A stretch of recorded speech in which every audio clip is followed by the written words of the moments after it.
నిన్న ఇంద్రవెల్లిలో పెట్టినటువంటి భారీ బహిరంగ సభలో పెద్ద ఎత్తున ఏర్పాట్లు చేశారు.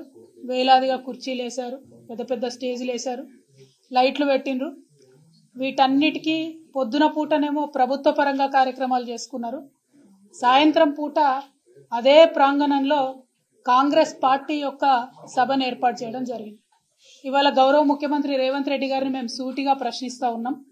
మరి పార్టీ సభకు ప్రభుత్వం యొక్క నిధుల్ని మీరు ఎందుకు వాడుతూ ఉన్నారో తెలంగాణ ప్రజలకు దయచేసి తెలియజేయవలసిందిగా మేము కోరుతా ఉన్నాం. పార్టీ సభ పెట్టుకోవడానికి వేరే ప్రాంగణం చూసుకుని ఉండొచ్చు. ఢిల్లీలో సభ పెట్టి దాన్నే పార్టీ మీటింగ్గా కన్వర్ట్ చేసుకోవడం ఇదేం న్యాయమో ఒకసారి తెలంగాణ ప్రజలకు మీరు తెలియజేయాలి.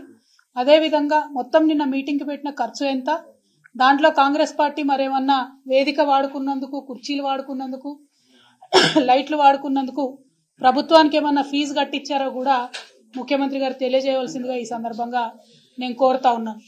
అదేవిధంగా ఇంద్రవెల్లిలో నిన్న గౌరవ ముఖ్యమంత్రి గారు రేవంత్ రెడ్డి గారు నేను కాంగ్రెస్ పార్టీ చేసిన తప్పిదాలకు క్షమాపణ చెప్తా ఉన్నాను, తెలంగాణ బిడ్డలను కాంగ్రెస్ పార్టీ పొట్టన పెట్టుకుంది, ఆ కుటుంబాలన్నిటి కూడా క్షమాపణ చెప్తా ఉన్నారని కోరినారు. మంచిదే, మంచి పరిణామం. ఇప్పటికన్నా తప్పులు తెలుసుకుంటా ఉన్నారు కాంగ్రెస్ పార్టీ వాళ్ళు. మరి అదే రీతిన మలిదశ తెలంగాణ ఉద్యమంలో బలైపోయినటువంటి అమరవీరులందరికీ కూడా ముఖ్యమంత్రి గారు క్షమాపణ చెప్పాలని ఈ సందర్భంగా నేను డిమాండ్ చేస్తా ఉన్నాను. మీరు నెక్స్ట్ కార్యక్రమం తీసుకున్నప్పుడు తెలంగాణ రాష్ట్రానికి సంబంధించి ఏ కార్యక్రమం తీసుకున్నా అమరవీరుల క్షమాపణ చెప్పడంతో మొదలు పెట్టాలని చెప్పి నేను డిమాండ్ చేస్తా ఉన్నాను.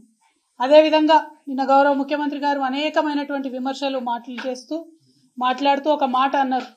రాబోయే రోజులలో ప్రభుత్వం పరంగా ఏదైతే 500 రూపాయలు గ్యాస్ సిలిండర్ మాఫీ చేస్తామని చెప్పినామో ప్రభుత్వ పరంగా ఆ కార్యక్రమాన్ని పెట్టుకుంటాం. లక్షలాది మంది మహిళలతో ఆ కార్యక్రమాన్ని ప్రభుత్వ పరంగా ఏర్పాటు చేస్తాం.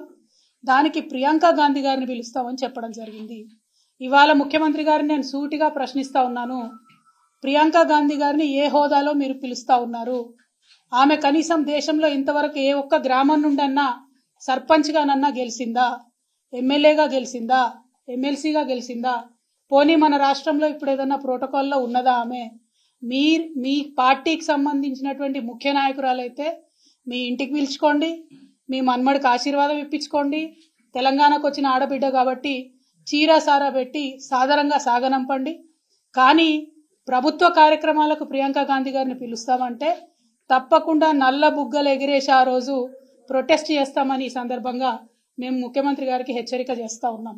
ప్రభుత్వ కార్యక్రమాలను, పార్టీ కార్యక్రమాలను కలిపి వాడుకోవడం, ప్రజలను మభ్యపెట్టడం ఇది చాలా తప్పు.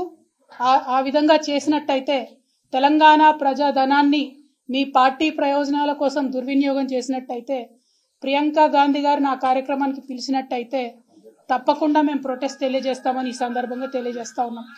అదేవిధంగా ఇవాళ కాంగ్రెస్ పార్టీ ఇక్కడ పొలిటికల్ క్రైసిస్ ఉన్న వాళ్ళంతా తెలంగాణలో వచ్చి వాలిపోవడం, ఇక్కడ నుంచి తెలంగాణ ప్రజాధనాన్ని దుర్వినియోగం చేస్తూ ఇక్కడ మన మంత్రులు, మన తెలంగాణ మంత్రులు, తెలంగాణ ప్రజల ఓట్లతో ఎన్నికైన మంత్రులు వెళ్ళి ఆ ఎమ్మెల్యేలందరినీ ఎస్కాట్లు పెట్టి రిసార్ట్లలోకి తీసుకెళ్లడం, మరి ఇదంతా ప్రజాధనాన్ని దుర్వినియోగం చేయడం కాదా?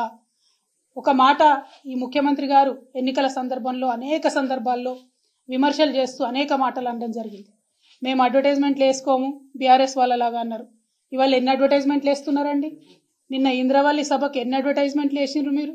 వాటి ఖర్చు ఎంతో ఒకసారి తెలంగాణ ప్రజలకు తెలియజేయాల్సిందిగా కోరుతా ఉన్నాం. గౌరవ ముఖ్యమంత్రి గారు వారానికి 2 సార్లు ఢిల్లీకి పోతారు. పోయినప్పుడల్లా చార్టెడ్ విమానాలలో, ప్రైవేట్ ఫ్లైట్స్లలో పోతురని తెలిసింది. మరి దానికి అయ్యే ఖర్చు ఎంతనో ఒకసారి మీరు ప్రజలకు తెలియజేయాల్సిందిగా నేను డిమాండ్ చేస్తూ ఉన్నాను. అదేవిధంగా మీరు వచ్చిన 60 రోజులు దాదాపు అవుతున్నది. ఈ 60 రోజులలో మీరు చేసింది ఏముందండి? 60 రోజులలో ఏ చిన్న వాగ్దానం మీరు చేసింది మేము అడిగినా కూడా అయ్యో నిన్నగాక మొన్ననే వచ్చినాం కదా, మమ్మల్ని ఇన్ని ప్రశ్నలు అడుగుతున్నారు, కొత్త ప్రభుత్వం కదా అంటున్నారు. ఓకే, డెవలప్మెంట్ మీద మా బాస్ చెప్పారు, కేసీఆర్ గారు చెప్పారు కాబట్టి 100 రోజులు మిమ్మల్ని అడగం. శిశుపాలుడి 100 పాపాలు వండినట్టుగా 100 రోజులకు మీరు చేసే తప్పులు కూడా పండుతాయి. అప్పుడు మాత్రం ప్రజాక్షేత్రంలో మిమ్మల్ని ఖచ్చితంగా అడుగుతాం. కానీ ఈ 60 రోజులలోనే మీ యొక్క పొలిటికల్ వైఖరి ఏంటి, రాజకీయ పరంగా మీరు తీసుకుంటున్నటువంటి నిర్ణయాలు ఎట్లున్నాయి, తెలంగాణ ప్రజలకు ఎప్పటికప్పుడు చెప్పాల్సినటువంటి బాధ్యత ప్రతిపక్షంగా మా మీద ఉంది. కాబట్టి ఖచ్చితంగా కొన్ని అంశాలను ఇవాళ ప్రజల ముందు చెప్పదలుచుకున్నాం. మిమ్మల్ని తెలంగాణ ప్రజలందరూ ముద్దుగా యూటర్న్ ముఖ్యమంత్రి అని పిలుచుకుంటున్నట్టుగా తెలుస్తా ఉన్నది. ఎందుకంటే మీరు చెప్పిన ఏ ఒక్క మాట కూడా పాలించలేదు, పాటించలేదు. ప్రజా దర్బార్ పెడతామంటిరి, రోజు ప్రజల్ని కలుస్తా అంటిరి. కేసీఆర్ గడీలలో ఉన్నాడు, కలుస్తలేడు, మేము కలుస్తామంటిరి. ఒక్కరోజు కరెక్ట్గా 60 రోజులలో కేవలం ఒకే ఒక్క రోజు రేవంత్ రెడ్డి గారు ప్రజల్ని కలిసిండ్రు. ఆ తర్వాత నుండి ఇప్పటి వరకు ఆయన మళ్ళీ ఎప్పుడు కూడా మొహం చూసిందే లేదు. ఆ ప్రజాపాలన నిర్వీర్యం చేయడానికి, ప్రజా దర్బార్ నిర్వీర్యం చేయడానికి ఒక మంత్రిని ఒక రోజు కూర్చోబెట్టిండ్రు. ఆ తర్వాత నుంచి ఓన్లీ అధికారులను కూర్చోబెడుతున్నారు.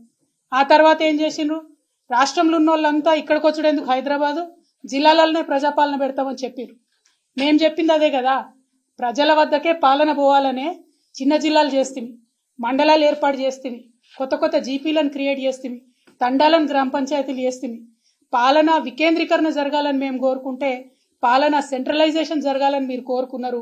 కోరుకున్న ఒకే ఒక్క రోజులో మీకు అనుభవం అర్థమైంది. కేసీఆర్ గారికి ఉన్న అపారమైన రాజకీయ అనుభవంతో ఆయన తీసుకున్న నిర్ణయాలను ఆనాడు విమర్శించిన మీరు ఇవాళ వారి బాటలోకి రావడం చాలా సంతోషం. ప్రజల వద్దకే పాలన పోవాలే, పాలకుల వద్దకు ప్రజలు రాకూడదనే అంశాన్ని నిరూపించి కేసీఆర్ గారు తొవ్వ కరెక్ట్ అని తెలంగాణ ప్రజలకు తెలియజేసినందుకు ముఖ్యమంత్రి గారికి మేము అభినందనలు తెలియజేస్తా ఉన్నాం. అదేవిధంగా మీరు ఇచ్చిన మాటలు, ప్రజా దర్బార్ అంటిరి, పోకపోతిరి. నాకు కాన్వాయ్ ఎందుకు, నాకు పెద్ద కాన్వాయ్ వద్దు, నేను సింపుల్గా పోతా, 15 కార్లు కాదు 9 కార్లే కావాలి, నేను పోతే ట్రాఫిక్ ఆపకండి అని ప్రగల్భాలు పలుకుతిరి. ఇవాళ హైదరాబాద్లో ప్రయాణం చేస్తున్నటువంటి ప్రజలందరికీ తెలుసు, ముఖ్యమంత్రి గారు కాన్వాయ్ పోతుందంటే ఎక్కడికక్కడ ట్రాఫిక్ ఆపుతా ఉన్నారు. కానీ దాన్ని కవర్ చేయడానికి మీ చుట్టూ ఉండే బాజా భజంత్రీలు, ప్రాపగండా టీమ్స్ ఏమంటున్నారు? అయ్యో అంబులెన్స్ వచ్చింది రాగానే మా ముఖ్యమంత్రి తవ్విచ్చింది అంటున్నారు. ఇయ్యాలి కదా, మినిమం కట్టసి కదా. చెప్పిన మాట తప్పి ఉల్టా ప్రాపగండా చేసుకోవడం. కేవలం ఈ ఒక్క విషయమే కాదు, కుటుంబ పాలన అంటుంది. మరి వాళ్ళ అధికారికంగా మీ సోదరులు కొంతమంది జిల్లా రివ్యూలలో వేదిక మీద కూర్చోబడుతుంది, ఇంకా కొంతమంది సోదరులు వేరే వేరే నియోజకవర్గాలకు ఇన్ఛార్జీలు ఉండబడుతుంది, ఇంకా కొంతమంది సోదరులు ఏమేం పనులు చేస్తున్నాయో ప్రజలందరికీ కూడా తెలుసు. సమయం సందర్భం వచ్చినప్పుడు తప్పకుండా అవన్నీ కూడా బయట పెట్టడం జరుగుతుంది.